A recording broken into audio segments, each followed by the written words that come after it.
How does one study what one cannot see? Over the centuries, investigators interested in the structure of the atom have worked pretty much in the dark. Until the day that Henri Becquerel developed a piece of photographic paper on which had been placed a uranium compound.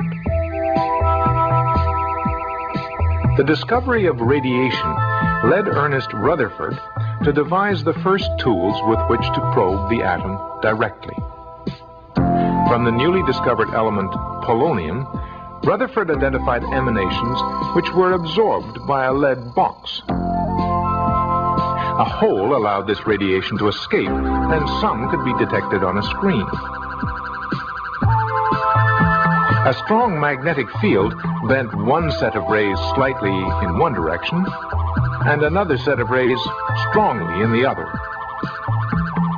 This indicated that the rays consisted of particles which had both mass and charge. Rutherford dubbed them alpha and beta particles. The alpha particle, being fast, massive, and positively charged, seemed the ideal probe with which to penetrate the atomic surface. Rutherford's probe consisted of a point source of alpha particles, a sheet of gold foil, and a zinc sulfide detection screen. Rutherford found that most of the alpha particles passed through the gold foil with little or no detectable change of direction. Occasionally, however, the detection screen showed that a particle had been deflected significantly. More rarely yet, a direct rebound could be detected, an event which, as Rutherford described it, was like firing a large naval shell at a piece of tissue paper and having it bounce back and hit you. These findings indicated to Rutherford that much of the gold foil must, at the atomic level, be empty space. But what in the foil was causing a small number of the alpha particles to be scattered from their original line of motion? One possibility, the alpha particle was colliding with some other particle, in the same way that two hard billiard balls collide. This kind of collision produces a distinctive pattern. Although Rutherford could not see the individual tracks, he intercepted them with screens at many different positions, until he built up an idea of the actual pattern produced. And it was quite different from our earlier pattern of billiard ball collisions. So Rutherford looked to Coulomb's law for an explanation. The force of repulsion between two particles with the same charge increases as distance decreases.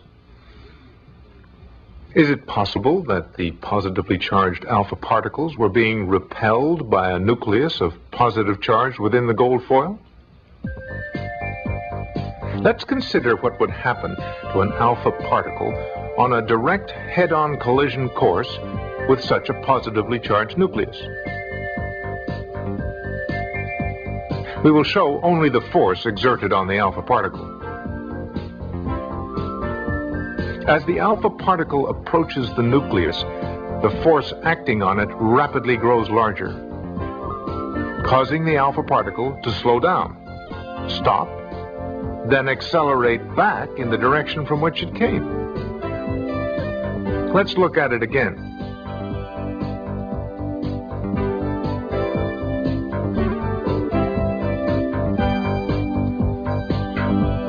What about an alpha particle which is on a path which would take it just past the side of the nucleus? Consider first if no electrostatic force were acting.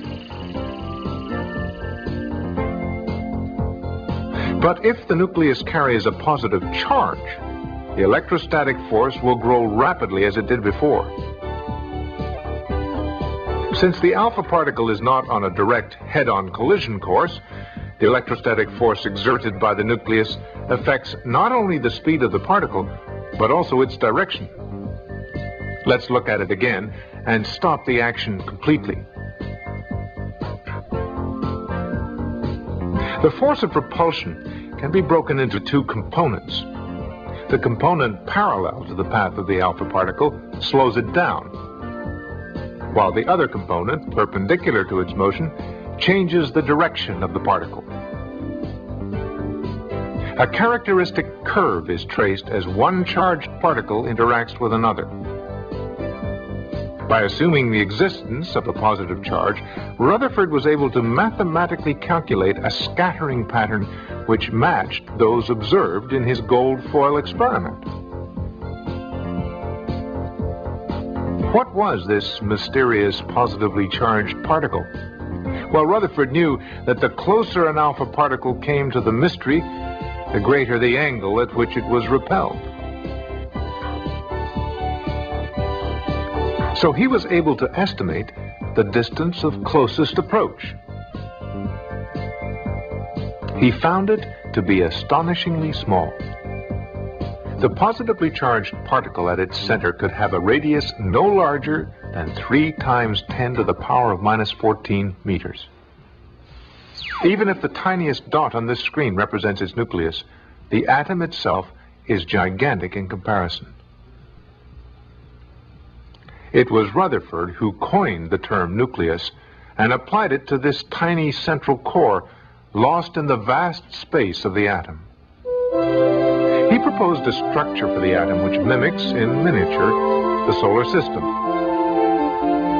The tiny, heavy nucleus is orbited by lighter electrons. The force of attraction between the electron and the nucleus prevents the electron from flying off into space. But it is not great enough to cause the moving electron to spiral into the nucleus. Rutherford's model represented a significant step forward in our understanding of the atom. But in the end, it presented problems. Classical physics theory predicts that an accelerated charge will produce electromagnetic radiation, a form of energy. Well, an electron moving in a circle at a constant speed is an accelerating charge. And yet, if it continually radiates electromagnetic energy, it is obviously losing that energy. This should cause it to drop towards the nucleus, where it will rotate more frequently, thus increasing the frequency of the radiation. But this kind of increasing frequency shift is never observed. Eventually, the electron should lose so much energy it would spiral into the nucleus. But in reality, most atoms are very stable. The Rutherford model, if it was to survive, needed help urgently.